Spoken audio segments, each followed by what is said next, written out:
నూట 75 స్థానాలకి బీఎస్పీ పోటీ. బహుజనుల కోసమే కాన్షీరాం బీఎస్పీ స్థాపించారు.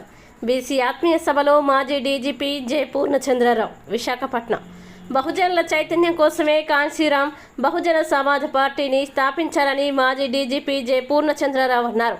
సోమవారం నగరంలోని పౌర గ్రంథాలయంలో జరిగిన బీసీ ఆత్మీయ సభ సందర్భంగా ఆయన మీడియాతో మాట్లాడుతూ బీఎస్పీ రాష్ట్ర సమన్వయకర్తగా తనని నియమించినందుకు మాయావతికి ముందుగా కృతజ్ఞతలు తెలిపారు.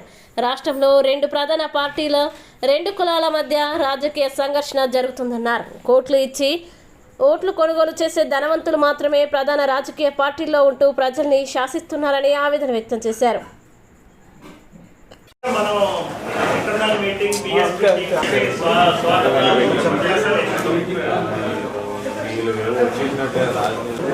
సైలెన్స్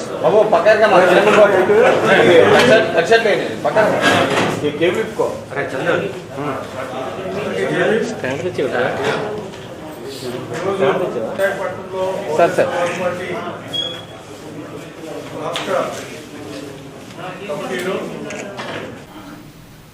ఈ రాష్ట్రంలో ఉన్నటువంటి మాది రాజ్యాధికారం, బహుజనులకు రాజ్యాధికారమే మేనిఫెస్టో. మొత్తం అంతా రాజ్యాంగంలోనే పొందుపరిచింది. ఎవరు సొంతంగా ఏం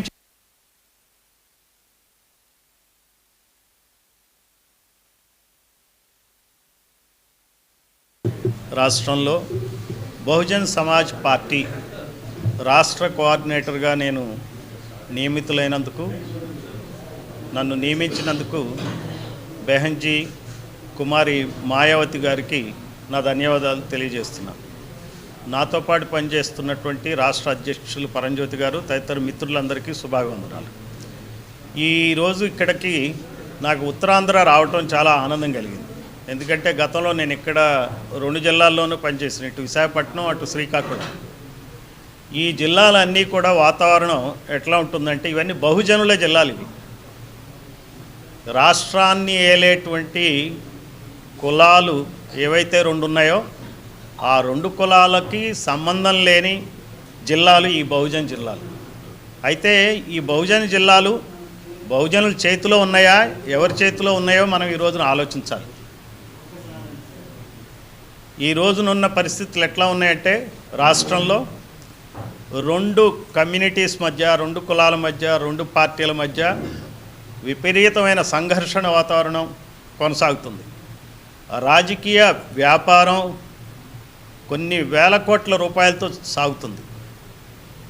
ఆంధ్రప్రదేశ్ రాజకీయాలు చాలా పనికిమాలిన రాజకీయాలుగా తయారైనాయి. కొన్ని రాష్ట్రాలతో మనం కంపేర్ చేసుకుంటే మన రాష్ట్రంలో రాజకీయం అనేది చేయాలంటే కోట్ల రూపాయలు కావాలి. ఇక్కడ కోట్లు ఇచ్చి ఓట్లు కొనుక్కుని రాజకీయాలు చేస్తున్నారు. ఇక్కడ ధనవంతులే రాజకీయాల్లో ఉండగలరు, ధనవంతులైన కులాలే ఉండగలవు. ఇక్కడ ఈ రాష్ట్రంలో జరుగుతున్న అరాచకమైన పరిస్థితి ఏంటంటే, అప్రజాస్వామికమైన పరిస్థితి ఏంటంటే, ఇక్కడ ఉన్నది democracy is for the cast, by the cast, of the cast. ఇది కులం కోసం ప్రజాస్వామ్యం, కులం చేత ప్రజాస్వామ్యం, కులాల యొక్క ప్రజాస్వామ్యం. అంటే ఇది ప్రజాస్వామ్యమా కులస్వామ్యమా మనం ఆలోచించాలి. ఎందుకంటే ఇది ముఖ్యంగా ఈ కులస్వామ్య పద్ధతుల్లో పరిపాలన సాగటం వలన బాగా వెనకబడినటువంటి ప్రాంతమైనట్టు బహుజనులు మన విశాఖపట్నం, విజయనగరం, శ్రీకాకుళం, ఉత్తరాంధ్ర మరింత ప్రమాదంలోకి నెట్టివేయబడింది. మనం ఈరోజు వైజాగ్ సిటీ కానీ తదితర ప్రాంతాలు కానీ చూస్తుంటే ఇక్కడ లేని కులాల వాళ్ళ పెత్తనంతో ఈ ప్రాంతం ఎంత అల్లకొల్లం అవుతుందో మనం చూస్తూనే ఉన్నాం. ఈ 2 కులాలు 2 పార్టీల చేతుల్లోనే మొత్తం ప్రభుత్వ వ్యవస్థ అంతా నడుస్తూ ఉంది, మీడియా వ్యవస్థ అంతా నడుస్తుంది, వ్యాపారాలన్నీ నడుస్తున్నాయి, భూములన్నీ వీళ్ళ చేతుల్లోనే ఉన్నాయి. మిగిలిందంతా ఏముందా అంటే చిన్న చిన్న ఉద్యోగాలు, క్లాస్ 4 ఉద్యోగాలు, ప్రైవేట్ ఎంప్లాయ్మెంట్లో కూడా క్లాస్ 4 ఇస్తారు ఇక్కడ బహుజనులకు. అంతేగాని అక్కడ మేనేజ్మెంట్ సీట్లో కూర్చునేది మాత్రం ఆ పై కులాల వాళ్ళే. మన రాష్ట్ర అసెంబ్లీని తీసుకుంటే మొత్తం మన అసెంబ్లీలో రెడ్లు 50 మంది ఎమ్మెల్యేలు ఉన్నారు, 17 మంది కమ్మాస్ ఉన్నారు. అంటే 67 మంది ఎమ్మెల్యేలు 175 ఎమ్మెల్యేల్లో 67 మంది 2 కులాలకు చెందిన వాళ్ళే. వాళ్ళ జనాభా శాతం 10-11% కన్నా మించి ఉండదు. వారి జనాభా మా యాదవ్ సోదరులు ఉన్నారు, గౌడ్ సోదరులు ఉన్నారు, వాళ్ళకన్నా మించలేదు. కానీ మా యాదవ్ సోదరులకు కానీ గౌడ్ సోదరులకు కానీ ఉన్న సీట్లు 10-15, వీళ్ళకి 70 సీట్లు. అలానే ఎస్సీ సోదరులు 18% ఉన్నారు. 18% కూడా 29 సీట్లలో వాళ్ళని కుక్కేస్తున్నారు. వేరే సీట్లో పోటీ చేయడానికి వీల్లేని పరిస్థితి క్రియేట్ చేస్తున్నారు. ఎస్టీ సోదరులు దాదాపుగా 6-7% ఉన్నారు.